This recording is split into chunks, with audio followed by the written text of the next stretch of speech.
అందరికీ నమస్కారం అండి. రేపు 2 ఏళ్ళు పూర్తి అయిన సందర్భంగా మన గుంటూరులో చేసిన అభివృద్ధి పనులు గురించి సభ నిర్వహించబోతున్నారు. ఆ సభను అందరూ కూడా సక్సెస్ చేయవలసిందిగా కోరుచున్నాను.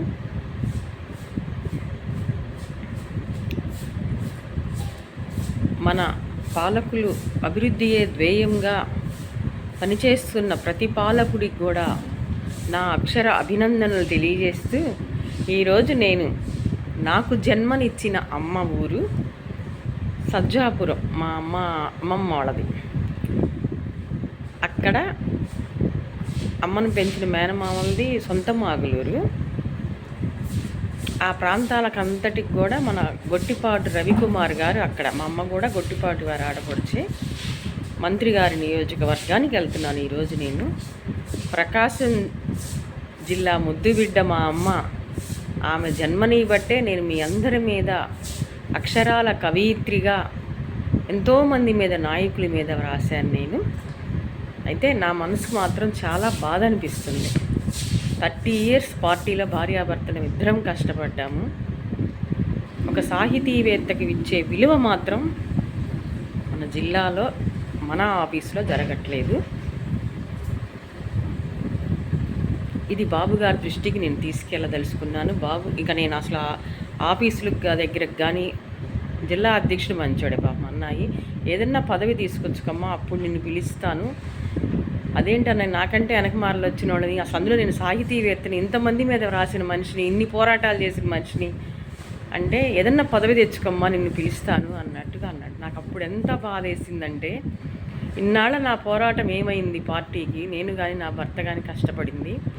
మాకంటే వెనకొచ్చిన వాళ్ళు ఎమ్మెల్యేలు అయ్యారు, కేంద్ర మినిస్టర్లు అయ్యారు, కార్పొరేటర్లు అయ్యారు. కానీ మేము ఏది ఆశించకుండా మా కుటుంబం మా డబ్బులు పెట్టి కష్టపడ్డాము. భర్త లేకపోయినా సింగిల్ లేడీగా ఈ పార్టీ కోసం కష్టపడ్డాను. అధినాయకుడి కోసం వెళ్ళి బూతులు తినొచ్చాను సాహితీవేత్తగా. ఇక బాబు గారు నేను తెలుసుకోవట్లేదు. ఎప్పుడన్నా వస్తే నాకు అభిమానం ఉంది కాబట్టి తెలుగుదేశం పార్టీ, నాకు నా భర్తకి ఇష్టం కాబట్టి, ఒక సాహితీవేత్తకి మీరు ఇస్తారు చాలా గౌరవం. నేను చూశాను మీ మీద రాసినప్పుడు. మీ పార్టీ ఆఫీసులో, రాష్ట్ర పార్టీ ఆఫీసులో నా సీటు సపరేట్గా ఉండాలి. ఎవరి దగ్గరికి పడితే వాళ్ళ దగ్గరికి వెళ్ళి నేను హేళన పడకూడదు. ఈ సంస్కారం ముందు తెలుగుదేశం పార్టీలో వాళ్ళకి నేర్పండి. ఒక సాహితీవేత్త కన్నీళ్లతో బయటికి రాకూడదు, ఇది మంచిది కాదు పార్టీకి అని బాబు గారి దృష్టికి తీసుకెళ్తూ, మంత్రి గారి నియోజకవర్గంలోకి మహిళా కవయిత్రిగా అడుగులు వేయిపోతున్నాను. ఈరోజు మా మరిది గారు అబ్బాయి లండన్ ఎంగేజ్మెంట్ ఇవాళ మిన్నికల్లు అనే ఊరిలో, అక్కడికి వెళ్ళబోతూ నేను ఈ మాటలు మీతో పంచుకోవడం జరుగుతుంది. అంటే చెప్తేనే మనలోని బాధ తెలిసే ఎదుటి వాళ్ళకి. ఇది మా మధు పెట్టిన శారీని. అయితే మధు చిన్నది, తెలియనితనం, మంచి పాలన అందిస్తుంది. నేను మహిళా అభ్యుదయానికి పాటుపడుతున్న మహిళలు వాళ్ళ బాధలు గాథలు నాకు చెప్తూ ఉంటారు. వాళ్ళు ఆమెతో డైరెక్ట్గా చెప్పలేక నేను దాన్ని పెమ్మసాని గారి దృష్టికి, మధు దృష్టికి తీసుకెళ్తున్నా. నా మాట, నా వాయిస్ వినిపిస్తున్నా.